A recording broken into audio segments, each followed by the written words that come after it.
الرحمن الرحیم۔ لاکھ کا شکر ذات بالا صفات کا کہ جس نے شعور کی طاقت، قوت گویائی اور دیدہ و بینائی بخشی۔ السلام مقصود کائنات اور سلام بخدمت امت مصطفیٰ صلی اللہ تعالیٰ علیہ وآلہ وسلم۔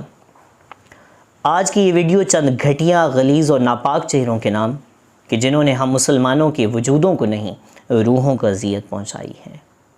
مگر میں اتنا کہنا چاہوں گا کہ ہم مسلمانوں پہ جب بھی وقت زوال آیا ہے تو ایک چنگاری جو آگ کے الاؤ میں بدلی اور اس نے پھر ہم مسلمانوں کو زوال کی پستیوں سے اوج ثریا پہ پہنچایا ہے، اور وہ ہے نام نامی اسم گرامی حضرت محمد مصطفیٰ صلی اللہ تعالیٰ علیہ وآلہ وسلم۔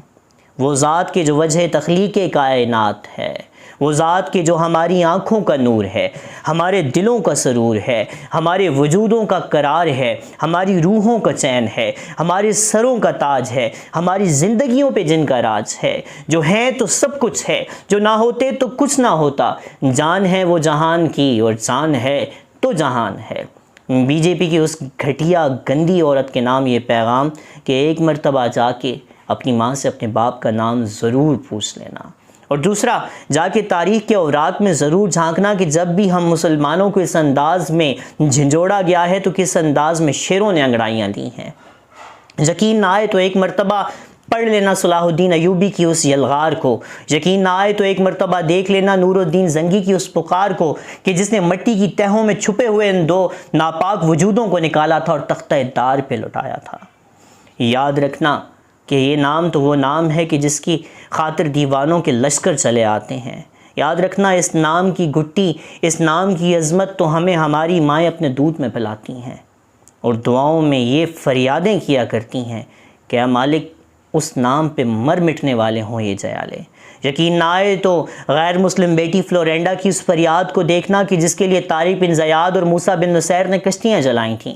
یقین نہ آئے تو دیبل کی بندرگاہ پہ کھڑی اس بوڑھی عورت کی یا محمد آؤ کی صدا کو دیکھنا کہ جس کے لیے محمد بن قاسم وہ دیوانہ دوڑا چلا آیا تھا اور سندھ کو باب الاسلام بنا کے چلا گیا۔ بڑی کمزور یادداشت ہے، بڑی جلدی بھول گئے تم راجپال کی قسم پرسی کی اس حالت کا قصہ۔ بڑوں سے جا کے پوچھنا ضرور کہ راجپال کون تھا، اسے کیوں کاٹ کے سر عام رسوا کیا گیا۔ پوچھنا کہ غازی علم الدین شہید کون تھا کہ جس نے بھری عدالت میں ساری دنیا کے سامنے کہا تھا کہ جج صاحب اگر آپ سے توہین عدالت برداشت نہیں ہوتی تو ہم توہین رسالت کیسے برداشت کر لیں۔ ایک مرتبہ پوچھنا ضرور کہ وہ کون تھا جس نے کہا تھا کہ میں نے یہ قتل ہوش میں کیا ہے، جوش میں نہیں۔ ایک مرتبہ پوچھنا ضرور کہ کیپٹن کرنل شیر خان کون تھا کہ جو تمہارے مورچوں میں گھس گھس کے تمہارے فوجیوں کو مارتا رہا۔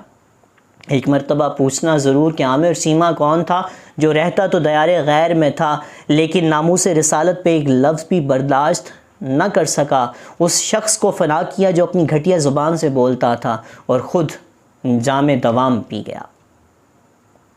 اور صرف اتنا کہنا چاہوں گا ہمارا مقابلہ تو تم سے ہے ہی نہیں، اپنے مردوں کو باہر نکالو۔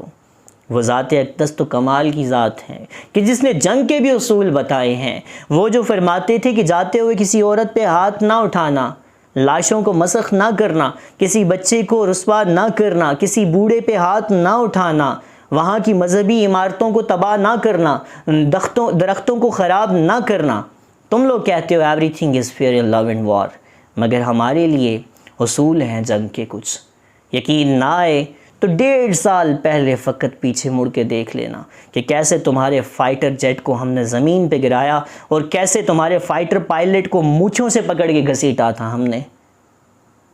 بڑی جلدی تاریخ بھول جاتے ہو تم لوگ۔ یاد رکھنا ایک قوم وہ قوم ہے کہ جو 1000 روپے لیٹر پیٹرول تو افورڈ کر سکتی ہے، لیکن ہر بچہ فقط یہ کہتا ہے کہ جب تک نہ کٹ مروں خواجہ بطحا کی حرمت پر، خدا شاہد ہے کامل میرا ایمان ہو نہیں سکتا۔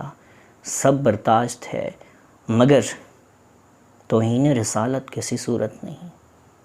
پھر ایک مرتبہ کہتا ہوں کہ تاریخ کے اوراق میں جھانک لینا ورنہ ان قریب ایک نئی داستان رقم ہونے کو ہے۔